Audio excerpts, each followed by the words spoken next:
નમસ્કાર, જય માતાજી મિત્રો। આપ આ સુંદર જગ્યા જોઈ રહ્યા છો। નદી અને નદીના કિનારા સાથે સુંદર મજાનો કિલ્લો, નદી કિનારા પર લોકો સ્નાન કરી રહ્યા છે, બોટિંગ કરી રહ્યા છે। તો આ જગ્યાને મિની કાશી તરીકે પણ ઓળખવામાં આવે છે। તો આ મિની કાશી ક્યાં આવેલું છે આજના વિડીયોમાં આપણે તમને બતાવીશું। જો ચેનલને સબસ્ક્રાઈબ નથી કરી તો ચેનલને સબસ્ક્રાઈબ કરજો। આ જગ્યા છે મહેશ્વરમ, એટલે કે આ મહેશ્વરમ કયા રાજ્યમાં આવેલું છે, આ કિલ્લો કોને બનાવ્યો હતો, અહીં તમે કેવી રીતે પહોંચી શકો છો, એક દિવસમાં અહીં શું શું જોવાલાયક છે, બધું જ આજના વિડીયોમાં આપણે તમને બતાવીશું। તો જો વિડીયો સારો લાગે તો વિડીયોને લાઇક કરજો અને ચેનલને સબસ્ક્રાઈબ નથી કરી તો ચેનલને સબસ્ક્રાઈબ। તો મિત્રો, અહીં જો તમે ઓમકાલેશ્વર ફરવા આવ્યા હોય તો ઓમકાલેશ્વરથી 61 થી 65 કિલોમીટરના અંતર પર આ જગ્યા આવેલી છે। અને તમે મહાકાલેશ્વર ઉજ્જૈન ફરવા આવ્યા હોય તો લગભગ 150 થી 160 કિલોમીટરના અંતર પર આ જગ્યા આવેલી છે। એટલે કે આ જગ્યા મધ્યપ્રદેશના ખરગોન જિલ્લામાં મહેશ્વર સિટી, જે 18મી સદીમાં રાણી અહલ્યાબાઈની અહીં રાજધાની હતી। તો અત્યારે આપણે પહોંચી ચૂક્યા છીએ મહેશ્વરમ।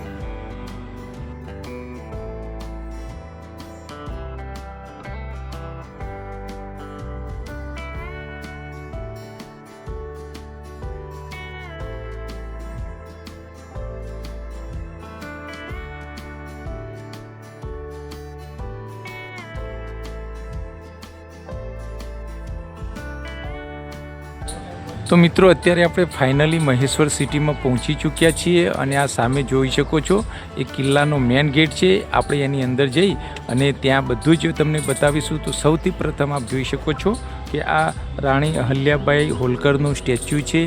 એમના બાદ એમની જે રાજગાદી છે અંદર મ્યુઝિયમમાં, તો એ પણ તમને બતાવીશું।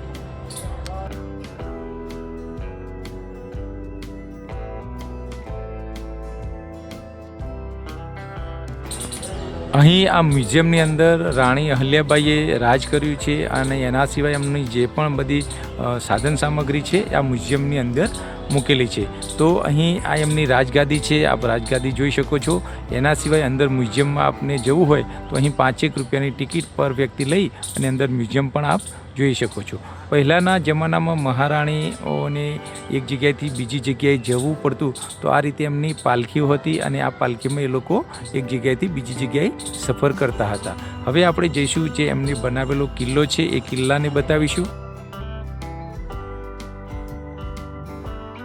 આ ગેટ રહ્યો એ મેન ગેટ કિલ્લા બાજુ જવાનો છે, તો આપણે કિલ્લા બાજુ જઈશું અને તમને સંપૂર્ણ કિલ્લાના દર્શન કરાવીશું। તો આપ જોઈ શકો છો કે સુંદર મજાનું અહીં મંદિર બનાવેલું છે।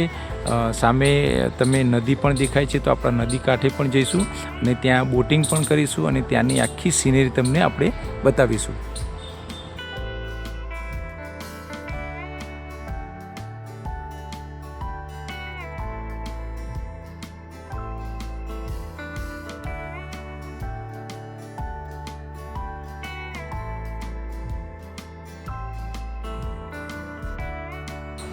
તો અત્યારે આપણે આ સુંદર મજાના ઘાટ ઉપર પહોંચી ચૂક્યા છીએ। આ મહેશ્વરમ કિલ્લો છે જે રાણી અહલ્યાબાઈએ 1800 સદીમાં બનાવ્યો હતો। તો મિત્રો, આ જે ઘાટ છે આ ઘાટ ઉપર ઘણા એવા પિક્ચરોના શૂટિંગ પણ થઈ ચૂક્યા છે, જે તમે અમુક પિક્ચરોમાં જોઈ શકો છો કે આ કિલ્લાને અહીં શૂટિંગમાં લેવામાં આવ્યો છે। મિત્રો, અહીં આપ નદીની કિનારા પણ સ્નાન પણ કરી શકો છો, અહીં આપ બોટિંગ પણ કરી શકો છો। અહીં 10 થી 15 મિનિટના પર વ્યક્તિ દીઠ 50 રૂપિયાથી 60 રૂપિયાનો ટિકિટ દર છે, તો આપ અહીં બોટિંગ પણ કરી શકો છો। સાથે સાથે આ કિનારા પર ઘણા બધા એવા મંદિરો બી આવેલા છે જે આપ જોઈ શકો છો। આ મંદિર જે જોઈ રહ્યા છો એ બાણગંગેશ્વર મંદિર છે। સાથે સાથે નદીના કિનારા પણ એવા ઘણા બધા મંદિરો આવેલા છે જેના દર્શન તમે કરી શકો છો। અહીં તમે એક દિવસનો હોલ્ડ પણ કરી શકો છો, કેમ કે આ એટલી સુંદર જગ્યા છે કે તમે એક વખતે અહીં આવો તો અહીંથી જવાનું પણ મન ન થાય, એવી સુંદર મજાની આ જગ્યા છે। તો તમે અહીં એક નાઇટનો હોલ્ડ પણ કરી શકો છો।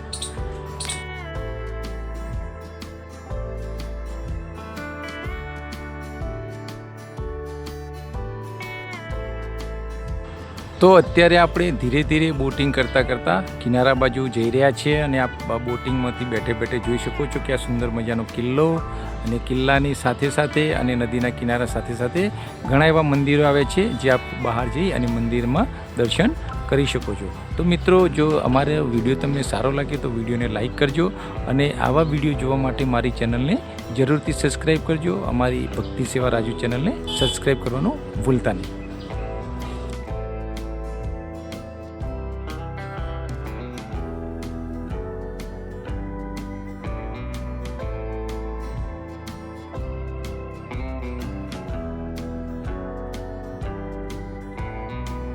તો અત્યારે આપણે બોટિંગમાંથી બહાર આવી ગયા છીએ અને અહીં આ સામે મંદિર છે અને આપ અહીં જોઈ શકો છો કે ખાણીપીણીનું પણ માર્કેટ છે।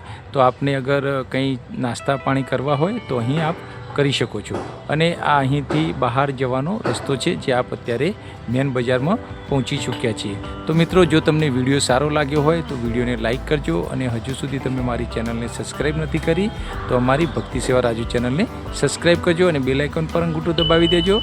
મળીશું આવા નવા વિડીયો સાથે। ત્યાર સુધી નમસ્કાર, જય માતાજી।